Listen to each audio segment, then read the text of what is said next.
Hello students, मैं हूं समन अब्बास और आप लोग देख रहे हैं हमारा यूट्यूब चैनल सोना मैथमेटिक्स। इससे पहले मैंने एपी के 4 पार्ट बनाए थे, आज 5वां पार्ट है और इससे रिलेटेड जितनी भी वीडियो है मैंने डिस्क्रिप्शन में दे दी है। आप उस डिस्क्रिप्शन में जाकर वीडियो को पार्ट 1, पार्ट 2, पार्ट 3, पार्ट 4 भी देख सकते हैं। और वीडियो पसंद आए तो लाइक, शेयर, सब्सक्राइब करना ना भूलें।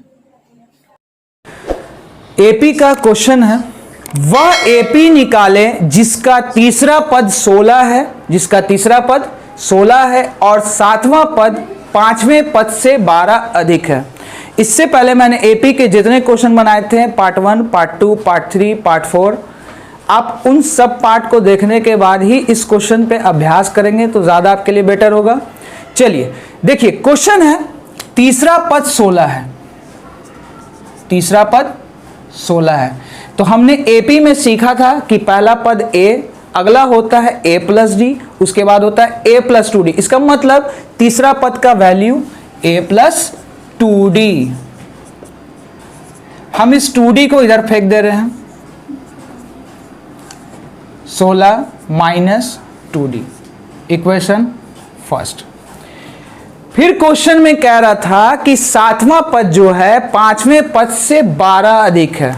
सातवां पद जो है पांचवें पद से 12 अधिक है अकॉर्डिंग टू क्वेश्चन। सवाल में दे रहा है हमारा, तो a प्लस 6d होगा, ये a प्लस 4d होगा प्लस 12। अब हम एक काम करते हैं, इस a को और इस 4d को हम इधर ले आ रहे हैं, तो हम देखेंगे कि a माइनस a हो जाएगा, प्लस a इधर आया तो माइनस और ये वाला है, ठीक है। 6d माइनस 4d बराबर 12। a से a कैंसिल, 6d में से 4d जाएगा, बचेगा 2d बराबर 12। तो 2 के टेबल में 12 कैंसिल हो गया, यानी d का वैल्यू कितना निकला? 6। इस वैल्यू को हम समीकरण 1 में रख देंगे। समीकरण 1 में d का मान रखने पर, फिलहाल हम यहाँ लिख नहीं रहे, ठीक है। आइए, 16 माइनस 2 डिफर कितने का है? 6 का, तो 6 दूनी 12, 16 में से 12 गया कितना? 4 का। हमको कह रहा था एपी लिखने के लिए, तो हमको दो चीज का ज्ञान हमको मालूम होना चाहिए, ए और डी। तो हमारा ए भी निकल चुका है और डी भी निकल चुका। अब हम एपी यहाँ पे शो कर देंगे। 4 कितने का डिफरेंस है? 6 का, तो 4 में 6 जोड़ेंगे 10, फिर 10 में 6 को ऐड करेंगे तो हो गया 16। और इसी तरह से यहाँ पर इसको लिख देंगे एपी। इसी के साथ ये मेरा पहला क्वेश्चन। चलिए अगला क्वेश्चन है, एपी मेरा दे रहा है 3,8,13 डॉट डॉट डॉट डॉट शून्य, जिसको हम बोलते हैं 253 में अंतिम पद से 20वां पद निकालें। तो मेरा सीरीज दे रहा है 3, 8, 13। इसके बाद ये कंटिन्यू कहां तक? 253 तक। हमको अंतिम पद से 20वां पद निकालना है। किस पद से? अंतिम पद से। क्वेश्चन पर जैसा ध्यान देंगे, अभी तक हम लोग आगे से निकाल रहे थे, अब हमको अंतिम से निकालना है। तो अंतिम से निकालना है तो इस सीरीज को हम पूरा पलट देंगे, क्योंकि हमको काहे से निकालना है? अंतिम से, ठीक है। अंतिम पदों से निकालना है तो इस सीक्वेंस को पूरा पलट देंगे। 253, 13, 8, 3। तो प्रथम पद पे कौन है? 253। डिफरेंस हम निकालेंगे तो देखिए, डिफरेंस यहां पर तो हमको नहीं पता चला, यहां से पता करेंगे। चलिए, 8 में से किसको घटाएंगे? 13 को। 8 में से किसको घटाया? 13 को। यहां हम लिख भी देते हैं। चलिए, तो डिफरेंस कितने का आया? -5 का, क्योंकि प्लस माइनस होता है माइनस। 13 में से 8 घटाएंगे 5, जो डिजिट बड़ा होगा, बड़ा कौन है? 13, उसके आगे कौन सा साइन? माइनस, इसलिए हम यहाँ साइन माइनस कर लेंगे। डिफरेंस मेरा -15 का। कौन? हमको 20वां पद निकालने के लिए कह रहा था, अंतिम पद से। चलिए, यानी a प्लस 19d होगा, ठीक है। आइए, a कितना? 253 प्लस 19 डिफर कितने का? -5 का। 253, 19 पचे 95। चलिए चेक कर लेते हैं। 9 5 45 के 5 हासिल 4, 5 एकम 5 4 9। अब इतने में से इतना घटा देंगे, जो वैल्यू आया वो मेरा क्या हो जाएगा आंसर। 13 में से 5 गया 8, क्योंकि इसको हासिल देंगे तो 13 में से 5 गया 8, ये हो गया। इसको हासिल देगा 14, 14 में से 9 जाएगा तो हुआ 5, और यहाँ हमारा बचा 1। इस तरह से इसका वैल्यू आया 158। चलते हैं अब अपने नेक्स्ट क्वेश्चन। अगला क्वेश्चन है, किसी एपी के चौथे और 8वें पदों का योग 24 है और छठे और 10वें पदों का योग 44 है। हमको एपी का प्रथम 3 पद निकालना है। एपी के चौथे और 8वें पदों का योग कितना दे रहा है 24। चौथे और 8वें पद का योग कितना दे रहा था 24, ठीक है। यानी a + 3d हो जाएगा ये, और ये हो गया a + 7d बराबर 24। a और a जोड़ेंगे तो कितना होगा 2a, 3d और 7d जोड़ दिया 10d बराबर 24। अच्छा, अब ध्यान देने वाली बात यह है कि यहाँ 2 है, 10 है, 24 है, सब 2 के टेबल में आ रहा है, तो हम 2 कॉमन कर लेंगे। 2 के पहाड़े से 2 को हम कैंसिल मानेंगे तो सिर्फ मेरा क्या बचेगा a। 2 के टेबल में 10 आता है कितनी बार में 5, यानी 5d। इधर कितना 24, हम इसको 12 गुना 2 लिख दे रहे हैं ताकि ये दो कैंसिल कर दें। a + 5d बराबर 12 प्लस 5d इधर आ जाएगा तो हो जाएगा मेरा 12 - 5d, इक्वेशन फर्स्ट। तो क्वेश्चन का ये मेरा पहला पड़ाव निकला। फिर क्वेश्चन में था छठे और 10वें पद का योग। चलिए यहाँ देखते हैं, छठे और 10वें पद का योग कितना था 44। तो T6 का वैल्यू आप जनरली अब समझ चुके होंगे क्या होगा, a + 5d। T10 का वैल्यू a + 9d बराबर 44। a जोड़ेंगे 2a, 9 और 5 जोड़ दिया 14 बराबर 44।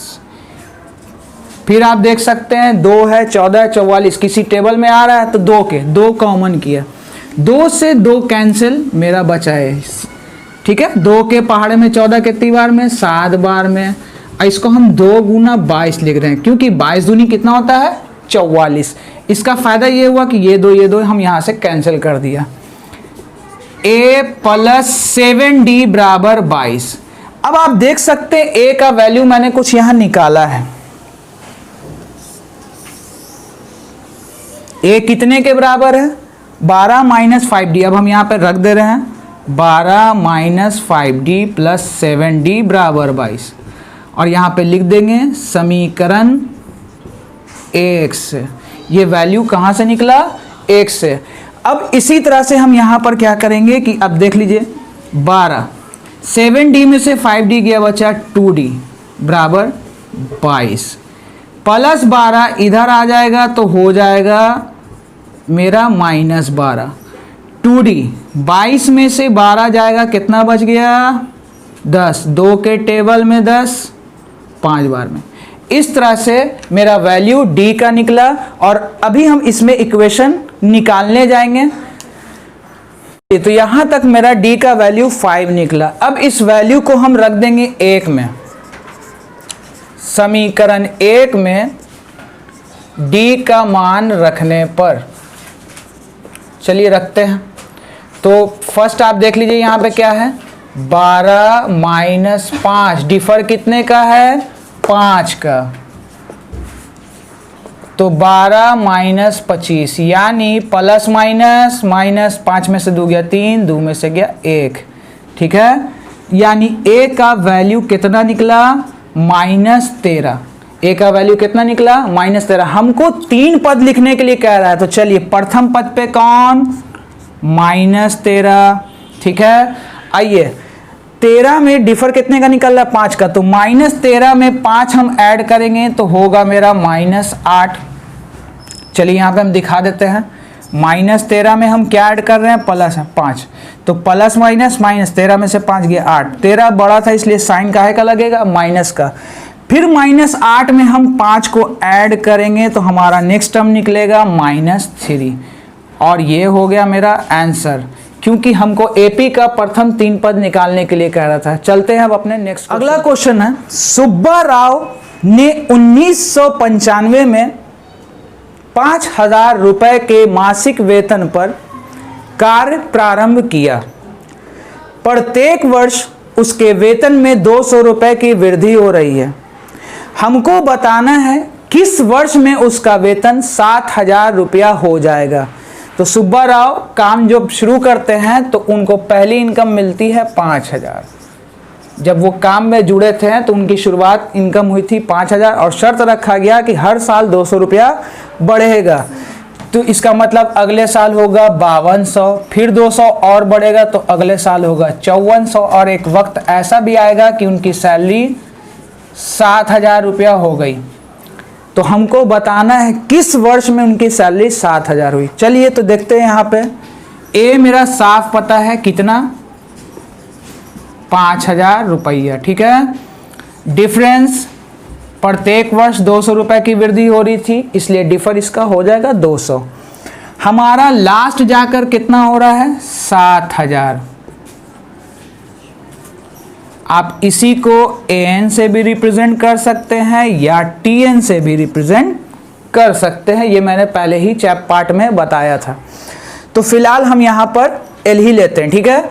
आइए तो फॉर्मूले पे अब हम अप्लाई करने जा रहे हैं। यहाँ पर हम बना रहे हैं मैथ को, l बराबर a plus n minus 1 into D.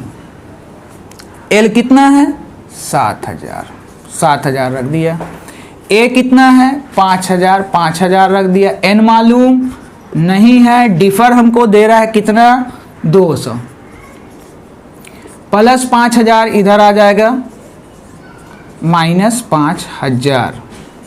चलिए n माइनस 1 इंटू 200, 7,000 में 5,000 लेस हो जाएगा तो मेरा कितना बचा, 2,000। n माइनस 1 इंटू 200 के टेबल से ये पूरा कैंसिल हो गया। कितनी बार में, 10 बार में। 2 जीरो उड़ा दीजिए, 2 से 20 को उड़ा दीजिए 10 बार में। माइनस 1 जब इधर आएगा ये हो गया प्लस, यानी n का वैल्यू कितना निकला, 11। यानी 11 वर्ष बाद उनका वेतन जो है 7,000 रुपए हो जाएगा। अगर वर्ष लिखना है तो वर्ष हो जाएगा 1995 में हम 11 वर्ष जोड़ देंगे, यानी सन 2006 में जो उनकी वेतन है वो हो जाएगी टोटल जाकर 7,000। अगर आपको वीडियो पसंद आया हो तो लाइक शेयर सब्सक्राइब करना ना भूले और साथ ही साथ बेल आइकन के बटन को दबाना ना भूले। धन्यवाद।